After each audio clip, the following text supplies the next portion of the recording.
बिस्मिल्लाहिर्रहमानिर्रहीम। आज हम हरूफ लहविया के बारे में कि हरूफ लहविया है क्या। हरूफ लहविया दो हैं, क़ाफ़ और काफ। इन दोनों का मखरिज अलग अलग है। जैसे कि हम पहले क़ाफ़ की बात कर लेते हैं कि क़ाफ़ का मखरिज क्या है। यानी दो नुक्तों वाला क़ाफ़ ज़ुबान की जार और तालु के नरम हिस्से से अदा होता है, क़ाफ़। आगे ये किताब वाला काफ़, काफ़ का मखरिज है ज़ुबान की जार और तालु के सहत हिस्सा से काफ़ अदा होता है, क़ाफ़ और काफ़। अब इन दोनों में भी फ़र्क देखते हैं। क़ाफ़ मिसाल के तौर पर कुल, कुल का मतलब है कि कह दीजिए, और ये जो काफ़ वाला, ये जो डंडे वाला काफ़ है, इसका मतलब है खा लीजिए। अब जैसे कुछ लोग पढ़ देते हैं कुल हु अल्लाहु अहद, यानी क़ाफ़ जो है उसे काफ़ पढ़ देते हैं।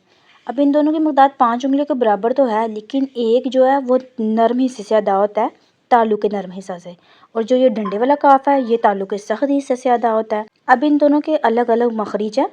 जैसे कि मैंने आपको बताया कि कुल हु अल्लाहु अहद लोग पढ़ देते हैं, जबकि ये लफ्ज़ है कुल हु अल्लाहु अहद।